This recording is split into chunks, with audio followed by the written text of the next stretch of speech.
Good evening. We're at capacity here tonight at the Virginia Stadium with Team Earl Sears versus Team Spanberger going for the play. Look, Sears seems to be making an early play. Wait, no, but Spanberger's coming from the right. No, she's so close. Wait. Spanberger's making a move towards... Oh my gosh, wait! Spanberger wins the All-Virginia... gubernatorial race?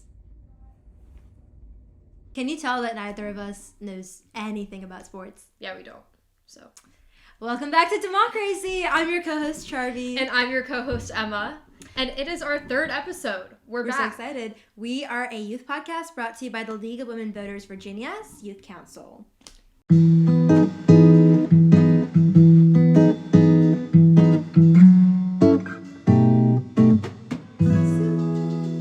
you so much to my friend Peter for making us that song. I think we got this on time. For once. I know, we never get it on time. It's really funny. Yes, I'm so proud of us. I think we finally figured it out. You know, third time's a charm, third episode's a charm. Exactly. It's going to be a really griefeless recording. I know it's been a while since our last episode. We've switched from a monthly cycle to like a 6 or 7 week cycle for posts.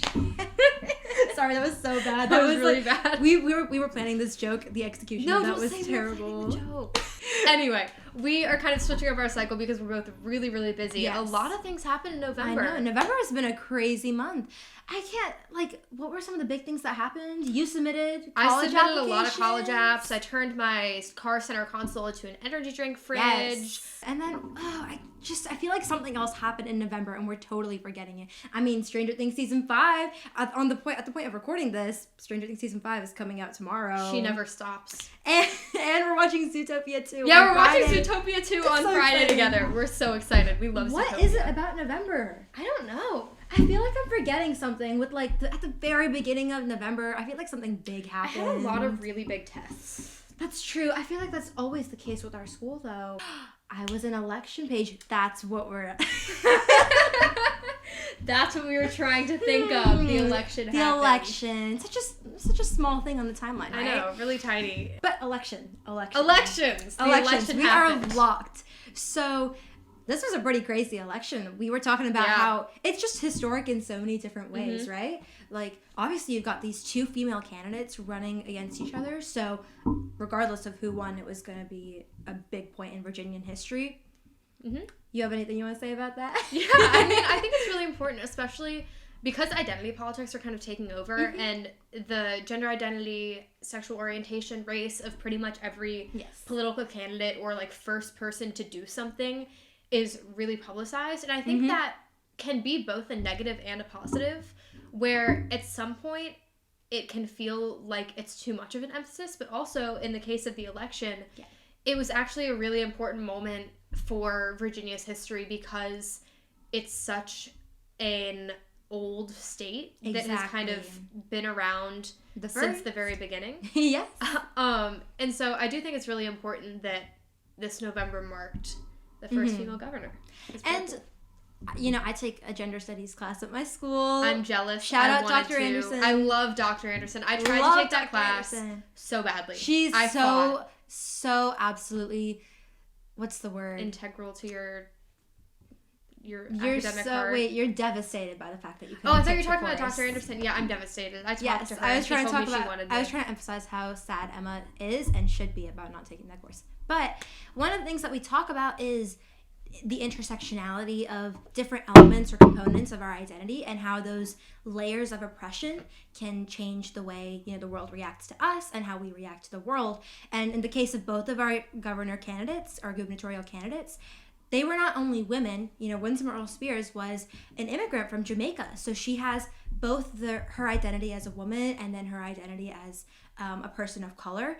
Those 2 things intersect and overlap and change the way that she campaigns, and then also the different forms of discrimination she may face or the different perceptions people have of her. And then with Abigail Spanberger, she's also a woman, so then any of the oppressions overlap. So I thought that that's just interesting to see how both of these candidates managed to overcome that and put up a strong performance in this election. Yeah, I agree. I also think it's really interesting that both of the candidates had some sort of government intelligence, military, CIA background. Yes. I think that's Sears really cool. was in the Navy?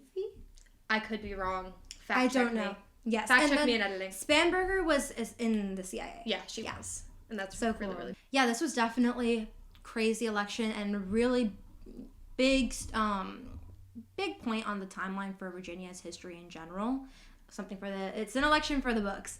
So I think we should talk about election or voter turnout.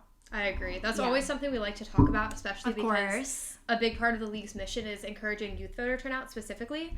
Yeah. And just supporting voters' rights and making sure that people can actually get to the booths and get to the polls. Because there are also a lot of instances where people can't. And we kind of saw that when we were looking at maps for what the turnout looked like in different counties across Virginia. But let's talk about turnout as a whole. Yeah, so again, I gotta say, turnout during non-presidential election years is never as high as during presidential election years. And Charvi and I both know that. We spend a lot of time studying government and looking at these things, but every time she and I look, as far as I know, she and I looked together before this, we're still surprised by how low turnout is, especially among the youth, considering how many young people do have strong political beliefs. To us, this election seemed like such a big deal, obviously given our involvement with the League of Women Voters and then what we focus on at school. But in Virginia, the turnout was actually only 55% this year for the gubernatorial race. So that just goes to show also how we all live in cocoons, and whereas the election may seem super important to a certain group of people in a city or in a state, it may not be as important in other parts of the state. Yeah, and something to emphasize even further is we love talking about youth voting, and I believe 18 to 24 or 18 to 29. 18 to 29. 18 to 29 range only had a voter turnout of 34%. And it sounds like not a lot, but that was actually a high. That was a high in 12 years. The last time it was that high was in 2017. Yes, which was right after the 2016 election, which was obviously highly controversial. And so it brought a lot of people's attention to voting. But I think after that, even though politics are still so crazy, things kind of return to a more normal, although it shouldn't be normal, voter turnout. Exactly. And to go back to presidential elections, the youth voter turnout in 2024 was 55% roughly for Virginian youth. So that, again, is showing the contrast not only in presidential versus non-presidential races, but then also kind of how youth voter turnout tends to dissipate towards, regardless of what the race is. Something that's even crazier is that fizzle out. 70% of youth strongly supported Spanberger in this election. But even though 70% of youth had that strong opinion, you still only have that 34% voter turnout. Exactly. So it does kind of beg the question, what causes that? Is it about voting from a college in a different state? Is it about accessibility? What is the issue there? Should I go? That's one thing that Emma and I have talked about a lot is, the issue with how do we get Virginians to go to college in a different state? How do we get them to vote in our elections? And you can do that with mail-in ballots and early voting, and those things have definitely been popularized, especially in the aftermath of COVID-19. But there's still a lot of difficulty in getting those citizens to participate in our elections, especially because Virginia has elections every single year. So we have what some gov teachers like to call voting fatigue. So that's another thing to consider when we're talking about youth voter turnout, and it's a problem to address. We can work on that in the youth council. So next election. This is not the last election in Virginia, obviously. Next year's midterms, too. Next year's midterms, really, really important. Huge election, very important. Tell people who go to colleges in, Oregon to come vote, or make sure that they send in their ballot if they live in Virginia. So among the voters who did turn out, every single or almost every single county in Virginia shifted towards the Democrats. Democrats shifted in the Virginia House of Delegates from a 51 majority to a 64 majority. So it's a 13-member increase. And actually, in my district, we had the race between May Navarre and David Owen, and that was one of the seats that flipped. So there were definitely a lot of flips all across the state. Yeah, and even though some people might not agree with those results, I will say that they show everyone who's living in Virginia what those people who do vote believe in. And I also think kind of shows the nation as a whole a much broader message about the state of Virginia's politics. Yeah, because Virginia isn't a very strongly left or right state. We've usually been pretty purple. At last few elections, we've been mostly blue, but in general, we're pretty in the middle, purple. So the fact that the Democrats hold such a strong majority in our House of Delegates now, that kind of does indicate, what is the people's reaction to what's happening at the national level, at the state level. It's an interesting pattern to keep track of. Again, whether you support the Democrats, the Republicans. Yeah, and I think a lot of what made Spanberger a really successful candidate was not that she was strongly blue. She kind of was appealing to Virginia's overall political population. Yes. And bipartisanship was definitely a pillar of her campaign. Yeah, she has constantly talked about how she was ranked one of the most bipartisan members of the House. Mm-hmm. And I think that the way that she ran her campaign and the ideals that she is promising to Virginians are much more than partisan goals. They're actually practical things that she and even the opponent believe will help the Virginian. Yeah, if you watch their concession speech and victory acceptance speech, respectively, you'll see a lot of parallels in the message that they have. And that's going to bring us to our civic case of the day, which is about shared American values and how, despite our different interpretations of things like independence and optimism, despite our different interpretations and applications, ultimately we are bound by the same values. So our question really is what divides us really more important than what unites us? And that's actually a sentiment that was echoed in both Spanberger and Sears' speeches after the election results came out. They both were talking about how we have to prioritize the things that make us similar and the things that bring us together as a commonwealth over the things that we find different. Even if I like football and you like basketball, we can still... Which is untrue in both regards. You can tell that by our skit. We do not know sports. But even if we don't like the same sport, we do like sports.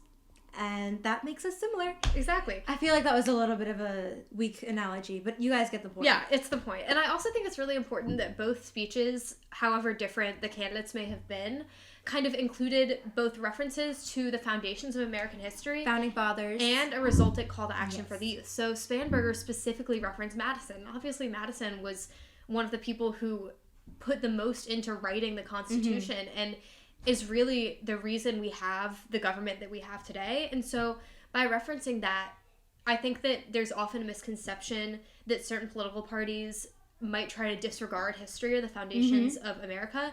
And I think that the way that both parties reference that is really important. And I do think it's also important to mention how Spanberger, in talking about Madison, also recognized that at the era of the founding fathers, slavery was an accepted practice. And so Madison was ultimately a slave owner, and he was okay with that practice. So she also referenced civil rights activists, and she talked about our own history with civil rights and how she paid respect to our predecessors in that way, and also made sure that we're not only talking about the white guys that found our country, but also the many people who have contributed to its history and overall its growth and evolution. Yeah, and once again, both of them had that kind of common appeal to the youth and call to action, where Sears and Spanberger both said, you can become the candidate that doesn't exist for you. Sears specifically said, if you do not have a candidate who echoes your beliefs, then become that candidate and bring it to other people. Yeah. Spanberger said, like Barbara Johns, make action in the world and kind of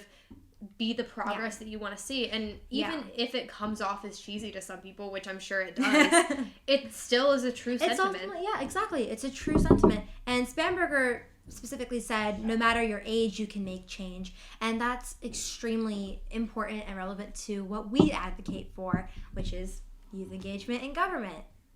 And so I really do think that even though Sears and Spanberger may have had differences in terms of what policies they wanted to push for, the parallels in their speech show how we are ultimately bound by the same ideals, even if we have different applications and maybe even different goals. That should be enough to bring us together. Yeah, and with that, we would love to kind of transfer into our guest interview where we're going to talk more about that empathy that really needs to be present in politics. So, future Charvi and Emma, take it away.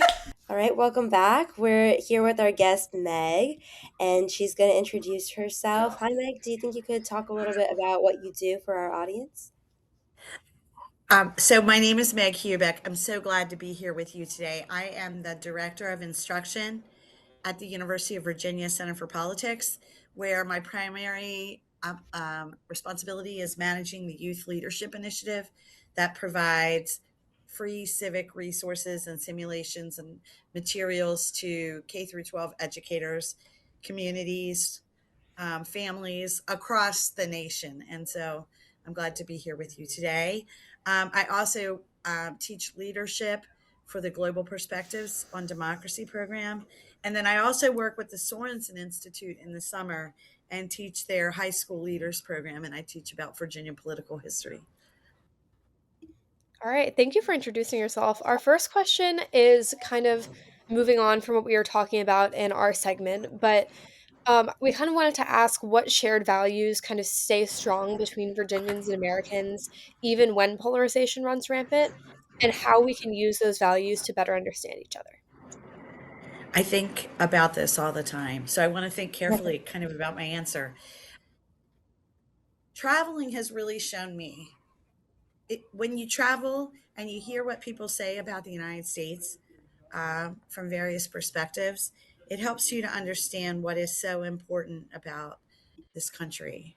Um, I love traveling. I love meeting as many different kinds of people, but I'm always really glad to come home. And the reason I say that is because there are things that are so unique about the United States, and I don't want us as a nation to lose those things.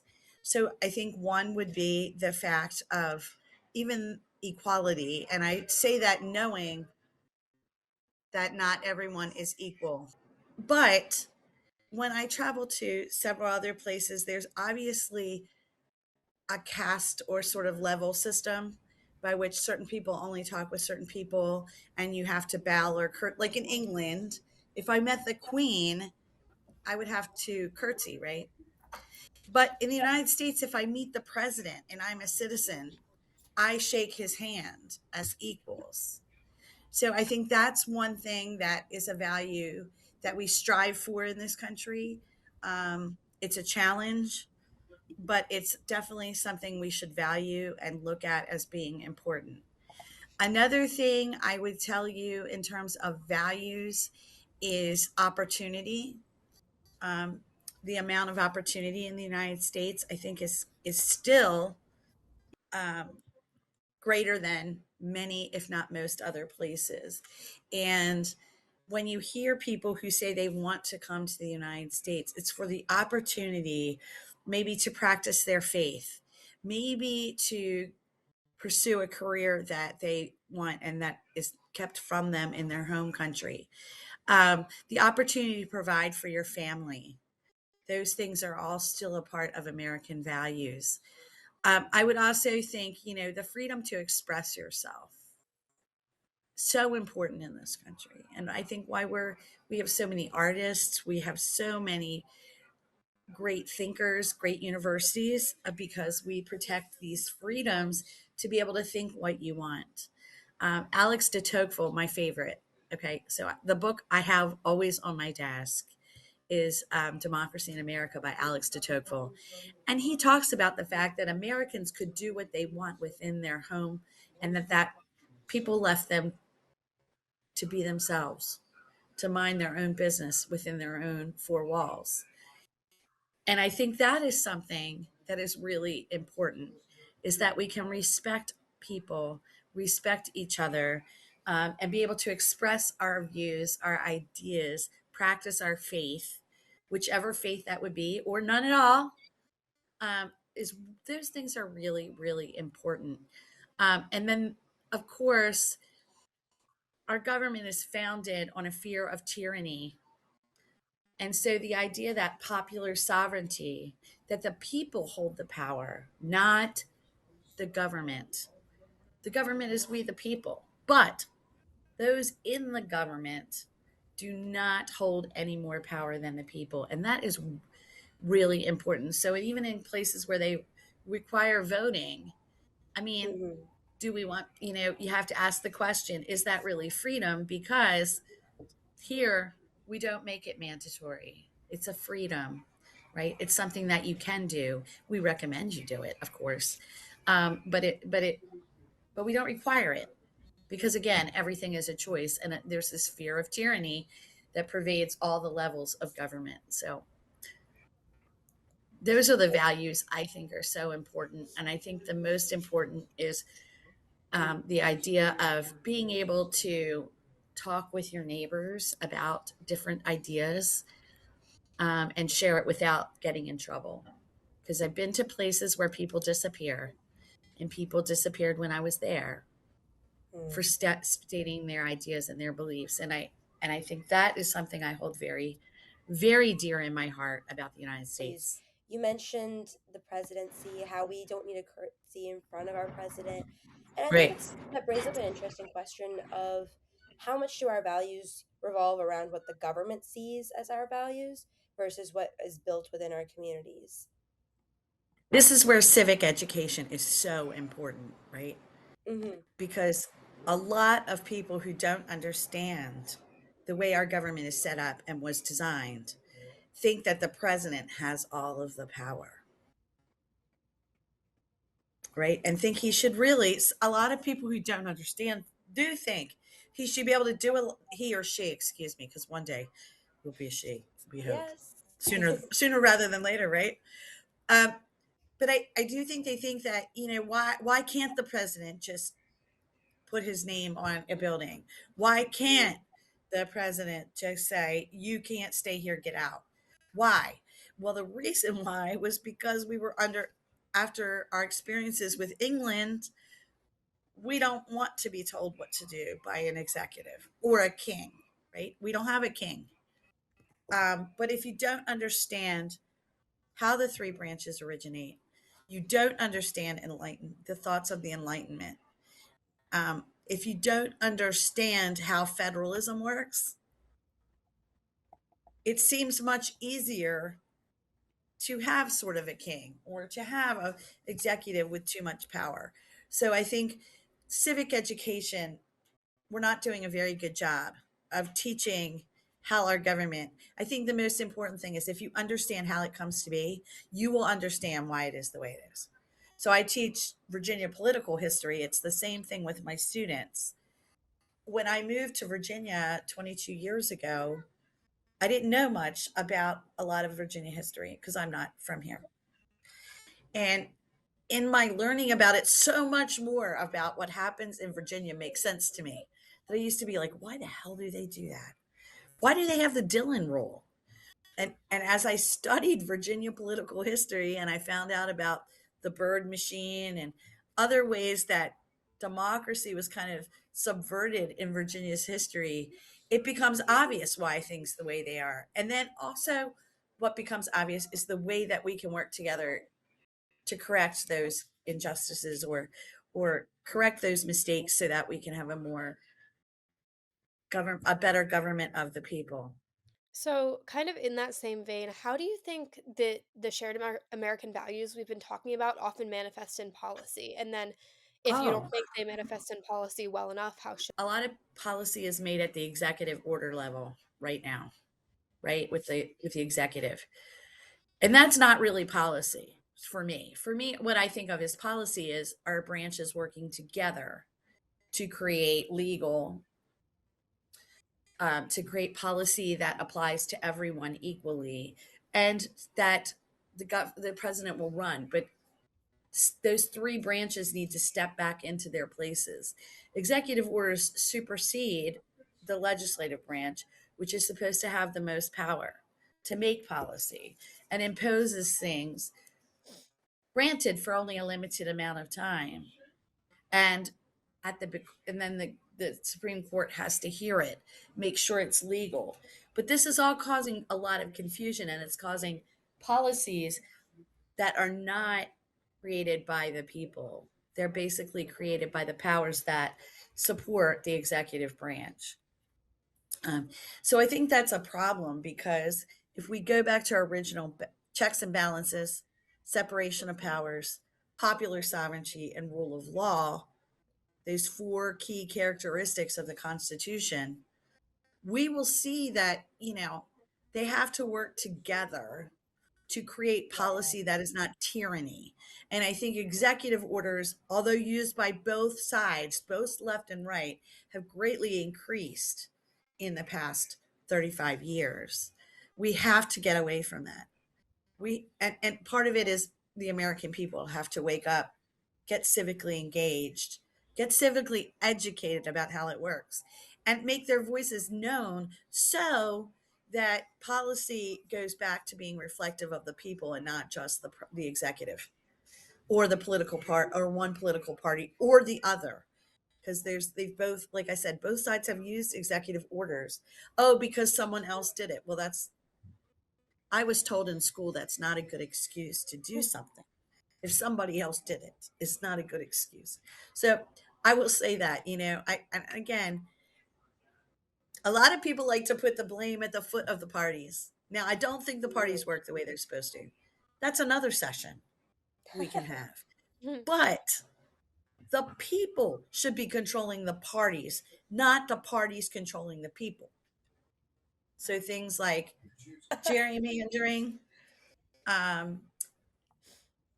redistricting, this whole thing with redistricting, and here in Virginia, what they're trying to redistrict now because they have the advantage. I'm against it no matter which party is behind it.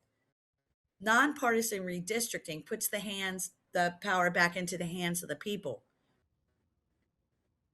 I served on One Virginia 2021 to get that nonpartisan agreement. Now, we didn't get everything we wanted, but it was better. And now we're trying to go around that by saying, oh, well, we're going to redistrict at not within that 10-year period.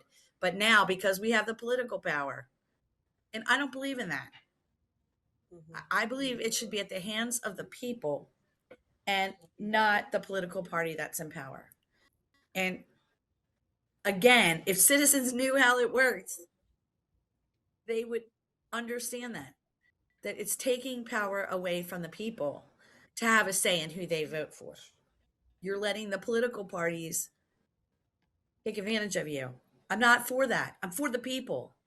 I mean, parties have always been a thing. People have always thought that polarization is a problem, but a lot of people feel like Mhm. it's a particular problem right now. It's especially pervasive and aggressive.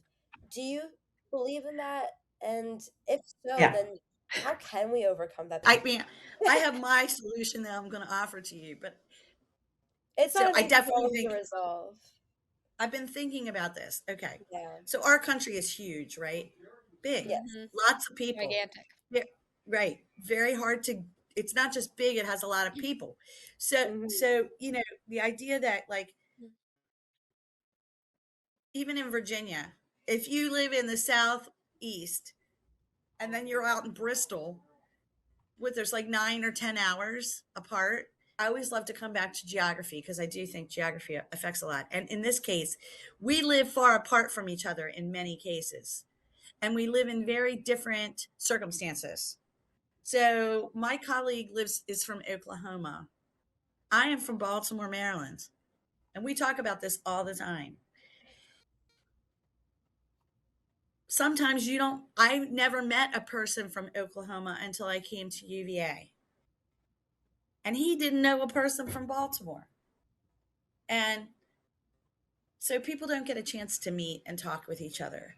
We're isolated. We isolate ourselves in our houses. We live far apart. In some parts of the country, people don't live where they can see another person. So you don't hear ideas, you don't share ideas because you're isolated. And then, of course, the political parties, and I say parties with a plural, kind of take advantage of that by using social media to create vacuums where you only hear your point of view. Again, a lack of civic education is also to blame because we don't teach things very well, like media literacy. We don't teach political ideology. We're not allowed to have discussions about controversial topics in our classrooms. So we become isolated. Yeah, kind of to rein it back in and go towards the end of our interview. Charlie has told me that you're a proponent of something that you call like radical empathy. Can you Oh, explain what that yes. means in a political Oh, God, I have sense to and then remember.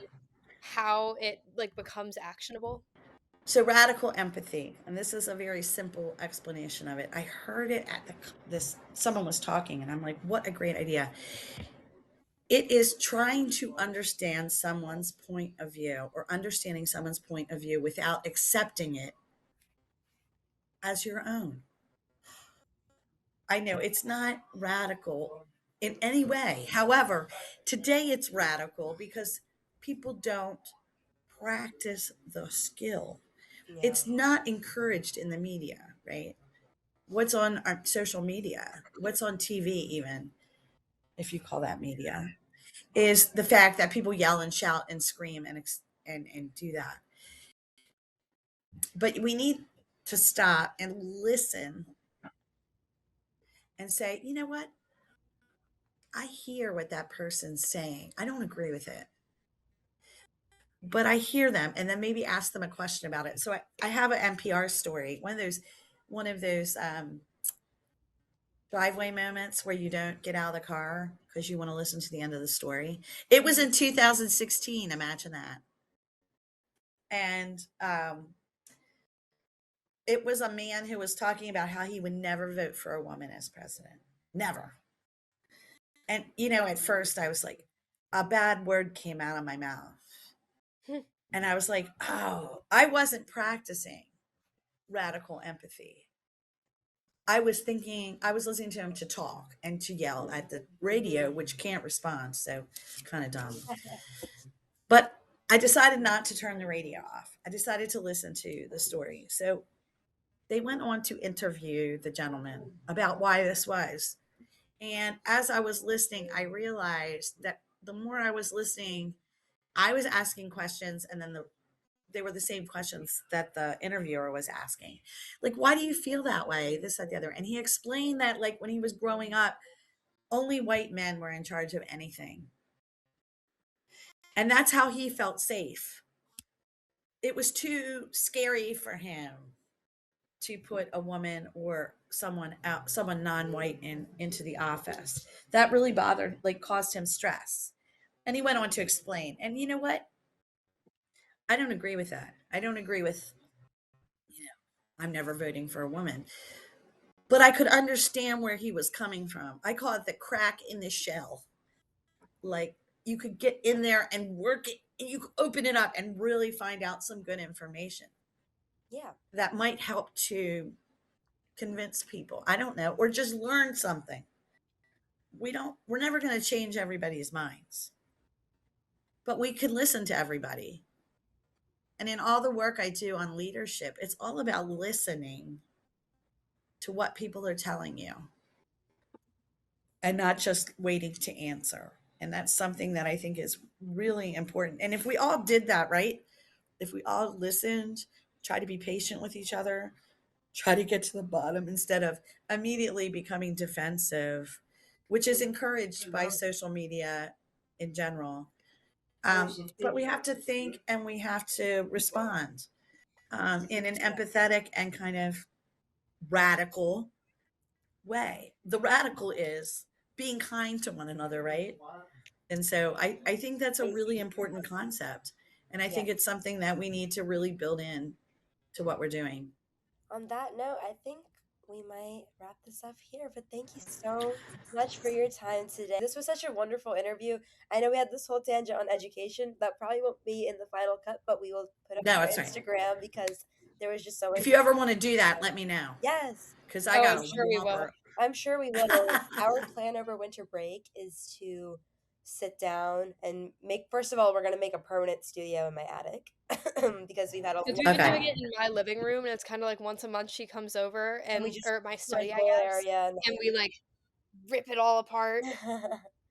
Yes, so, and it's just been so many technological errors and issues that we've had to overcome, but think of all you've learned. I know by doing that. We're honestly that's speaking to the well-roundedness that comes out of civic education because this is a civic project. You got to try something new.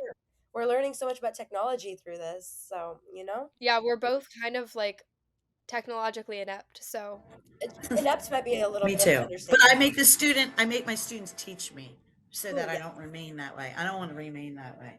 That's It's scary to hard me. in this age. Well, you all, I want you to have a Merry Christmas, Happy Holidays, whatever you're celebrating. May it be wonderful. Have a great Happy day. holidays to you as thank you. well. Thank you so much for your Bye-bye. Thanks to our lovely guest for that interview. That was great. I think we learned a lot. I think we As did learn a usual. lot. We hope that y'all did too. So, we always say this, but please go follow at DemocraZy_pod on Instagram and all the socials.